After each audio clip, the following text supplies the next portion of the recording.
En primer lugar, no importa el método que se practique de yoga, el cuerpo humano es el mismo, la mente del ser humano es la misma, y desde luego el funcionamiento de ese software que tenemos en nuestra mente, sea cual sea el nivel, sea subconsciente, consciente o incluso supraconsciente para los que son maestros de la práctica del yoga, es el mismo. Está totalmente descrito en el Yoga Sutra y se podría, digamos, traducir a los occidentales de una forma simple como la precisión, la percepción y la integración, que son los tres elementos fundamentales o pilares sobre los cuales se debe sustentar una buena práctica de yoga. Ya repito, no importa si son principiantes o son experimentados y tampoco importa el método que se practique. ¿Por qué? Pues muy simple. La precisión es lo que permite discriminar si la sensación de diferencia que se produce entre los hemisferios del cuerpo, entre la banda derecha e izquierda o en la cara frontal y posterior, se produce por una mala postura, es decir, que es imprecisa la postura, o porque esa diferencia es inherente a nuestro cuerpo. Si estamos haciendo asanas o ejercicios de yoga y estamos haciendo pranayama o ejercicios de respiración y percibimos esas diferencias y sentimos que un pulmón se llena más que otro o un lado de nuestro cuerpo pisa más fuerte que el otro y no tenemos precisión en la postura, ¿cómo sabemos cómo corregir esto?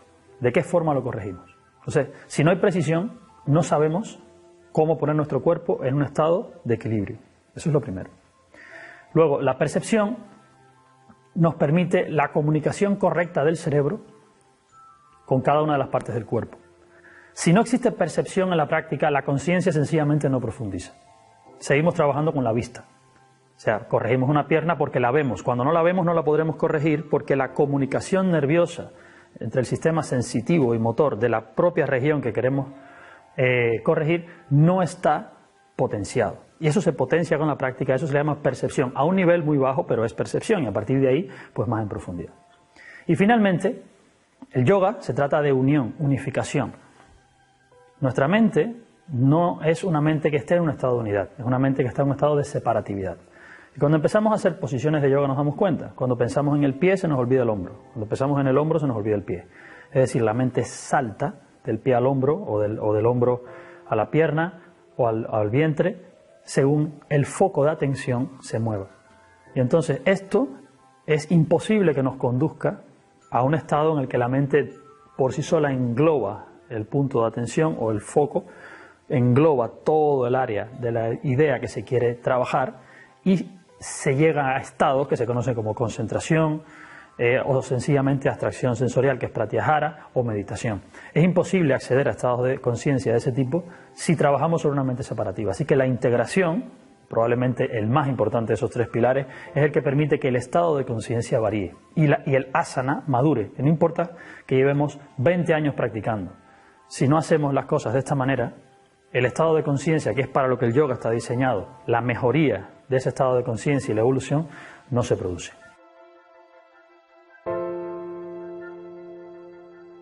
Yo respondería a esa pregunta con una pregunta. ¿Dónde está, en qué área de su cuerpo, o de su mente, o de todo lo que les define como ser humano, dónde está la conciencia?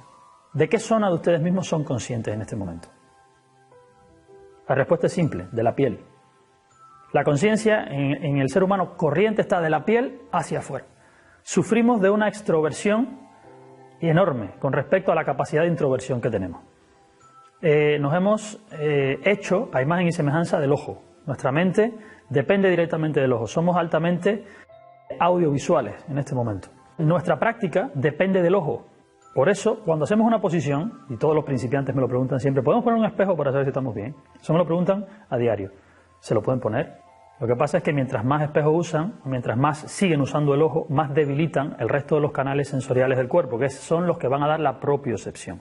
Esa propiocepción del cuerpo es la que genera la percepción directa, o sea, la conexión directa, como una DSL, como Internet, entre el cerebro y cada célula del cuerpo, y no entre el cerebro y el ojo, que le dice al cerebro lo que está pasando en el resto del cuerpo, que es lo que está pasando a día de hoy. El proceso de expansión de la conciencia, que va a la par del proceso de concentración de la conciencia, van a la misma vez, trabajados juntos, permite que se entrene toda la fibra nerviosa del cuerpo y del cerebro para que la mente dé una cobertura adireccional. Cuando al principio la mente trabaja de manera direccional y con esfuerzo, que tenemos que focalizarnos en el pie o focalizarnos en el hombro, no tenemos realmente el hardware de nuestro cuerpo preparado para soportar un funcionamiento adireccional y todo abarcante de la conciencia. Eso hace que tengamos que pasar necesariamente por una práctica precisa en la que el ojo todavía sigue siendo el que geométricamente nos dice que la asana es correcta, para poder discriminar y decir todas estas diferencias que siento ahora, como la postura es correcta, se deben a la deficiencia de mi sistema osteomuscular, nervioso, endocrino, etcétera, etcétera. Y poder arreglar todo esto y ponerlo en equilibrio. Y una vez que llegamos a ese punto, sabemos que el instrumento con el que vamos a observar nuestra mente y nuestro cuerpo es un instrumento que está calibrado y equilibrado. O sea, a partir de allí empezamos a potenciar la percepción. Si empezamos a intentar percibir sin lo primero, obviamente es como usar un microscopio o un telescopio opaco, en el que lo que vamos a ver está distorsionado. Es decir, la práctica es errónea, porque no partimos de un principio equilibrado y un principio cristalino, que podamos ver sin distorsión, lo vamos a sentir sin distorsión. Nuestros nervios nos engañan, para decirlo de alguna manera. Y finalmente, la percepción hay que irla entrenando, hay que ir expandiendo el foco de atención hasta que no sea necesario saltar de un lado a otro. Es decir, ya cuando la mente logra abarcar al cuerpo completo, no salta, porque ya está en todas partes. Pero hay que entrenarlo, como si fuera una pesa, igual, pero en el sistema nervioso. Así que precisión, percepción, para después poder abordar la integración. Ese es el orden. Siempre que explico el yoga a mis alumnos, lo explico en términos de energía y tiempo. Nosotros podemos multiplicar todos los recursos que queramos, salvo nuestro tiempo y salvo nuestra energía en el estado de conciencia actual. Después aprenderán que cuando evoluciona el estado de conciencia también lo hace la energía. Pero en nuestro estado de conciencia no se multiplica ni la energía ni el tiempo. Entonces, los beneficios principales que tiene seguir una práctica correcta sobre estos pilares son muy simples. El primero, se minimiza la cantidad de energía que tenemos que emplear en sostener una práctica.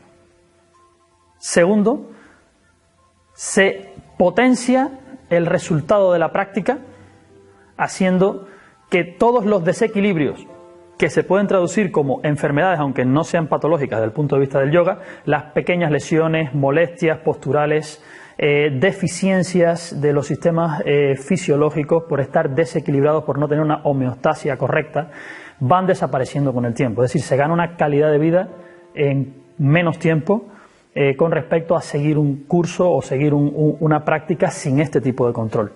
Y tercero, mucho más importante de todo, se minimiza el tiempo en el que uno recibe los beneficios profundos del yoga, que son los que realmente lleva buscando desde el principio. Estos beneficios a veces nunca llegan en la vida, porque la propia práctica de yoga está definida en el Yoga Sutra, que debe ser durante un largo periodo de tiempo, de manera ininterrumpida y con toda la atención que la conciencia pueda prestarle. Y en un momento actual, en el que la extroversión que nos exige el propio sistema social en el que estamos viviendo en Occidente, es casi imposible que sin un método riguroso y ya optimizado nos planteamos, incluso a medio y largo plazo, convertirnos en yogis en el mismo siglo XXI en el que vivimos. Y el objetivo que yo tengo con estos tres pilares es que esto sea posible aquí y ahora, en mitad de esta sociedad.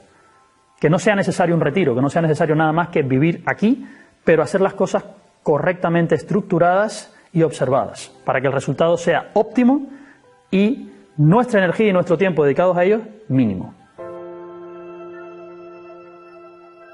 Ojalá hubiese tenido yo al principio de mi práctica una guía como esta, para comenzar a practicar. Yo les diría que tengan muy en cuenta que el yoga es uno de esos ejercicios en los que importa más la relación que establecemos con él que el resultado que da el ejercicio. Porque la transformación a la que está evocando el ejercicio de yoga no es una transformación meramente física. Por eso es un ejercicio que no es cuantificable únicamente en resultados de elasticidad o fuerza o equilibrio corporal. Como lo que se está dando en un ejercicio de yoga tiene un impacto profundo que llega al propio foco de atención de la conciencia y llega a nuestro estereotipo dinámico de conciencia, que es nuestro carácter, yo les pediría que, sin olvidar la meta, que es, por supuesto, el aumento de la calidad de vida, les diría, no pierdan tiempo, no gasten o hagan esfuerzos inútiles, busquen la forma óptima de llegar lo antes posible a un estado en el que puedan discriminar si su práctica es correcta o no, que es el verdadero estado de independencia de un practicante de yoga. Mientras tanto, estamos siempre pendientes de que alguien nos corrija o que algún manual nos enseñe. El objetivo de nuestro trabajo, todo nuestro trabajo, es que hayan practicantes de yoga, no personas dependientes del ojo ajeno para que practiquen o para que sepan cómo se hace el yoga.